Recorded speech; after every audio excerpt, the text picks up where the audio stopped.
বলেছিলেন, সাদাত ভাই বলেছিলেন যে উনি ওইখানে ওইটা পরিষ্কার করতেছেন, পরিষ্কার করে ওইখানে গ্রাফিটি উনি ওখানে আর করবেন না। উনি ওইখানে সৌন্দর্য বর্ধনের জন্য ডিজিটাল সাইনবোর্ড ইউজ করবেন বা ডিজিটাল কিছু ওইখানে ওনারা প্রতিস্থাপন করবেন। তখন আমরা ওনাকে আমরা বলেছিলাম যে এখানে যেহেতু আগে গ্রাফিটি ছিল, সো আমরা এখানে চাই এখানে আবারও গ্রাফিটি হবে, তবে সেটা আমরা এখানে যারা জুলাইয়ের অংশীজন আছেন তারা আমরা সবাই একসাথে বসে আপনার সাথে বসে এটা আলোচনা করে তারপরের দিন আমাদের আলোচনা করার কথা ছিল। আমরা দেখেছি গতকাল রাতে সাদাত ভাই একটি প্রেস ব্রিফিং করেছেন এবং ওইখানে কিন্তু তিনি সকালে আমাদেরকে যে কথা বলেছেন এবং রাতে যে কথা বলেছেন, এখানে কিছু কথা উনি মিথ্যা বলেছেন। তার মধ্যে একটি কথা হচ্ছে উনি বলেছেন যে উনি এটা পরিষ্কার করে আবার গ্রাফিতি করবেন, কিন্তু সকালের বক্তব্য ছিল উনি ওইখানে গ্রাফিতি করবেন না। উনি বলেছিলেন চট্টগ্রামের কোন কোন জায়গায় গ্রাফিতি করা যায় সেটা উনি দেখবেন, কিন্তু ফ্লাইওভারের যে পিলারগুলোতে উনি গ্রাফিতি মুছে দিয়েছেন ওইখানে তিনি গ্রাফিতি করবেন সেটা কিন্তু আমাদেরকে বলেন নাই। কিন্তু রাতে হয়তোবা উনি চাপে পড়ে সবার সামনে আবার বলেছেন যে ওইখানে উনি পুনরায় গ্রাফিতি করবেন। তো আজকে সকালবেলা তিনি সেম প্রেস ব্রিফিং এর মাধ্যমে সেম কথাটাই বলেছেন যে উনি ওখানে গ্রাফিতি করবেন। কিন্তু আমি বলতে চাই ঘটনার সূত্রপাত যেহেতু আমরা প্রথমে গিয়েছিলাম, সেখানে তিনি ওইখানে গ্রাফিতি করবেন এই ধরনের কোনো বক্তব্য দেন নাই। আমাদের পরবর্তী আলোচনা আসসালামু আলাইকুম। আমি মীর সোহাইব, আহ্বায়ক, চট্টগ্রাম মহানগর এনসিপি।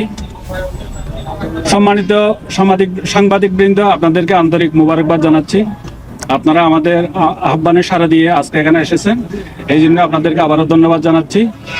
সম্মানিত উপস্থিতি, আপনারা জানেন ফ্লাইওভারের পিলারগুলোতে জুলাই বিপ্লবের স্মৃতি বিজড়িত বিভিন্ন ধরনের গ্রাফিতি ছিল। এই গ্রাফিতিগুলো হঠাৎ করে উনি কেন মুছে দিয়েছেন সেটা আমাদের বোধগম্য নয়। পরে আমরা খোঁজখবর নিয়ে দেখলাম, যখন আমাদের কাছে বিভিন্ন মাধ্যমে নিউজ আসলো, আমাদের লোকজন গেল দেখলো, তখন আমরা দেখলাম সবগুলা ফ্লাইওভার পিলারগুলা উনি মুছে ফেলছেন এবং মুছে ফেলে ওখানে অ্যাড দেওয়া হবে মর্মে বিভিন্ন ধরনের সাইনবোর্ড ওখানে ব্যবহার করা হলো। পরে আমরা যেটা দেখলাম, ওখানে বিভিন্ন ধরনের অ্যাড হবে নাম্বার দিয়ে পুরা এই আপনার ইস্পাহানির মোড় থেকে শুরু করে একদম টাইগার বাস মোড় পর্যন্ত ওনারা এগুলো রেস্ট্রিক্টেড করে ফেললো। পরে এটা খবর পেয়ে আমাদের ভাই বোনেরা, ছাত্র জনতা, এটা আবেগের জায়গা থেকে আমরা সেখানে গিয়েছিলাম।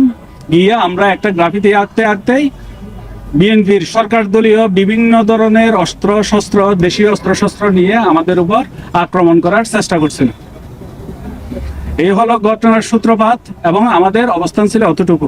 পরে আমরা দেখলাম আপনার ওয়াসার মোড়ে হাজার হাজার ওদের লাঠি সুটা নিয়ে ওদের বিভিন্ন বাহিনী, এবং আমিন সেন্টারের নিচে দেখলাম কয়েকশো, আবার হাইওয়ে সুইটসের সামনে দেখলাম প্রায় হাজারের অধিক, এবং কর্পোরেশনের মুখে দেখলাম তাও এরকম সংখ্যায়।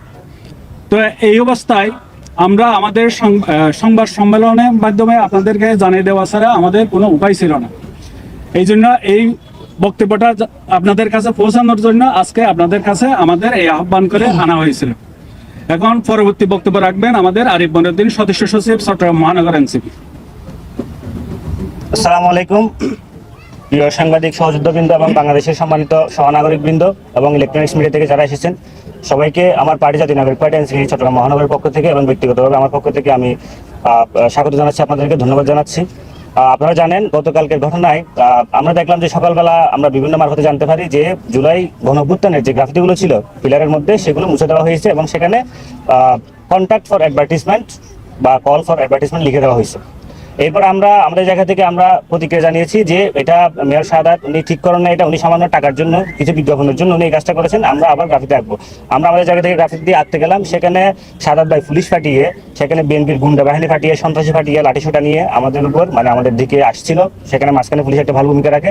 আমরা মিছিল নিয়ে নির্বাচনের দিকে চলে আসি, তারা মিছিল নিয়ে লালকান বাজার যায়, সেখানে মেয়র যান এবং মেয়র উনি কিছু এখানে বক্তব্য দিয়েছেন।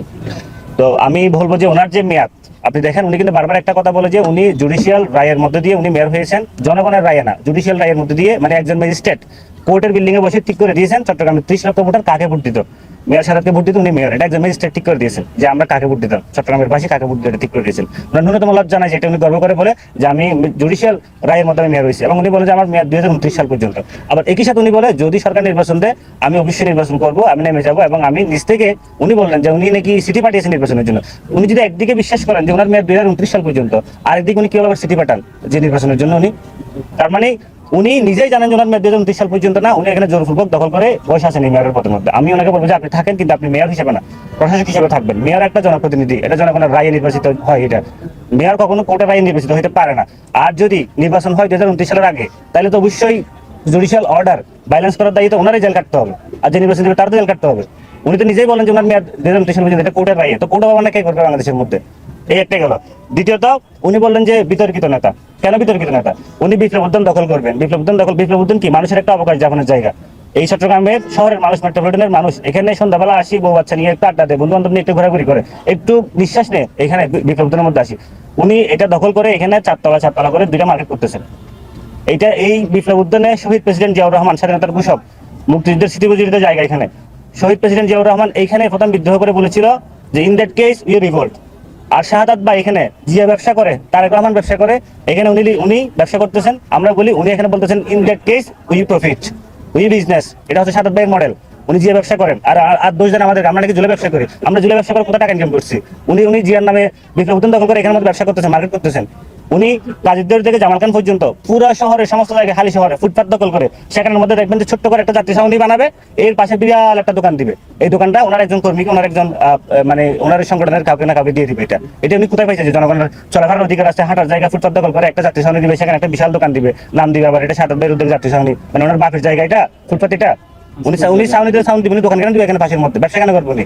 আমি জামালখান যান, মানে নার্সারি দেওয়া হয়েছে, মানে কয়েকটা ফুলের গাছ, পাশে একটা দোকান, যেখানে যান পাশে একটা দোকান, পাশে একটা দোকান। উনি সম্পূর্ণ সিটি কর্পোরেশন একটা সেবামূলক প্রতিষ্ঠান। আমরা নিউজ মিডিয়ায় প্রায় সময় দেখি যে সিটি কর্পোরেশনে বিল নেওয়া হয়, কোন ধরনের কাজ হয় না। আপনি সিটি পোস্টের মধ্যে দেখেন, অনেকগুলো নিউজ দেখবেন যে এদের 20 টাকার দুর্নীতি। দেখেন আপনি জলাবদ্ধতা, মানুষ ডুবে মরে যায়, ওনার কোনো হুঁশ থাকে না। উনি বৃষ্টি নামলে বৃষ্টির মধ্যে জ্যাকেট একটা পরে রেনকোট পরে নাটক করতে আসেন। কেন? আপনি বৃষ্টি হওয়ার আগে বুঝেন না? আপনি মেয়র না? আপনি ভবিষ্যৎ দেখেন না? আপনি জানেন না যে কোন সিজনে কখন বৃষ্টি হবে, কখন পানি উঠবে? আপনি আগে থেকে খালগুলো ক্লিয়ার করে দেখবেন না? আপনি সিটিকে সতর্ক করবেন না যে বাদগুলো তুলে দেন আপনি? তাহলে মানুষ যখন ডুবে যায় তখন আসি নাটক সিনেমা করে, রিক্সার মধ্যে কথা বলে নিজের লোকজন দিয়ে, মশার কারণে বসায় জানেন, ফলে সবার মশায় ভর্তি হয়ে গেছে। উনি কি সিটি কর্পোরেশন, উনি সম্পূর্ণভাবে ব্যর্থ। উনি যেভাবে হোক, আমরা চাইছিলাম যে উনি চালাক, এটা সম্পূর্ণ ব্যর্থ। আবার দেখেন আমবাগান মতিঝর্ণা সিটি কর্পোরেশনের যে আশ্রয় কেন্দ্র ছিল, সেটা উনি ব্যক্তিগত অভিযোগের ব্যবহার করেন সিটি কর্পোরেশনের নাম দিয়ে। ওটা আশ্রয় কেন্দ্র, ওইটা তো আপনার অফিসের জায়গা না। এটা খালি শহরের মধ্যে মাঠ দখল করে উনি পার্ক করছেন, পার্কের মডেলের মধ্যে দোকান দেওয়া আছে। উনি যত কিছুই করবেন দেখবেন যে পাশে একটা দোকান দেওয়া আছে। ওনার মূল যে বিজনেস হচ্ছে দোকান। সম্পূর্ণ সিটি কর্পোরেশনকে উনি, মানে একটা সেবামূলক প্রতিষ্ঠানকে উনি নষ্ট করে সম্পূর্ণ ব্যবসায়িক প্রতিষ্ঠান শাহাদাত আলম এন্টারপ্রাইজে পরিণত করেছেন। আমরা এটা নিন্দা জানাই। চট্টগ্রামবাসী উনি জিম্মি করে, উনি যেভাবে শহরকে দখল করা শুরু করেছেন। শহর মানে স্পেস, আপনি যেদিকে থাকাবেন সবুজ দেখবেন, আপনি যেদিকে থাকাবেন খালি স্পেস দেখবেন, আপনি ঘুরবেন, আড্ডা দিবেন, বউ বাচ্চা নিয়ে সময় কাটাবেন। কিন্তু এখন দেখেন, আপনি যেদিকে থাকান, প্রথমত ওনার ছবি দেখবেন, ওনার ছবি কিছু দেখা যায় না। দ্বিতীয়ত বড় বড় ডিজিটাল স্ক্রিন 2 নম্বর গেট বসাচ্ছে, আগ্রাবাদ বসাচ্ছে, নিউ মার্কেট বসাচ্ছে। এই স্ক্রিনগুলো 2010 সালে 12 সালে আমেরিকার লোক সরাই দিচ্ছে। কারণ একটা শহর আপনি স্মুথলি দেখবেন ভাই, এখন বিজ্ঞাপন দেওয়ার জন্য অনলাইন মিডিয়া আছে, টিভি চ্যানেল আছে, ফেসবুক আছে, আপনি এখানে মার্কেটিং করবেন। আপনি কেন শহরের মোড়ে বড় করে 10 foot 30 foot by digital screen দিবেন? আপনি শহরের দিকে থাকাইতে পারবেন না, বিরক্তিকর শহর বানাবেন শুনি, এই শুধুমাত্র টাকার জন্য উনি। আর দ্বিতীয়ত জুলাই উনি যেটা করছেন, কালকে বললেন যে ওনার 16টা গাড়ি আওয়ামী লীগ ফুরাইছে। আওয়ামী লীগের সময় বিএনপির নেতারা মানে বাপের বিটা বিক্রি করে বিদেশে পালাই গেছিল। ছাত্রদের নেতারা, মির্জা ফখরুল ইসলাম বলেছেন যে ছাত্রদের নেতারা ঢাকায় গিয়ে রিক্সা চালাইতো, চায়ের দোকানে কাজ করতো। উনি দেখেছেন এটা। উনি কিভাবে আওয়ামী লীগের আমলে 16টা গাড়ির মালিক ছিলেন, আমরা এটা জানতে চাই। উনি সমাজের রাজনীতি করেন। 2015 সালে যখন মেয়র মঞ্জুরকে বিএনপি থেকে মনোনয়ন দেওয়া হয়, উনি মেয়র মঞ্জুরের সাথে বিদ্রোহ করে উনি আজম নাসিরের সাথে বসে, আওয়ামী লীগের সাথে রেডিয়েশন ব্লুতে বসে, ওই সময়ের মধ্যে উনি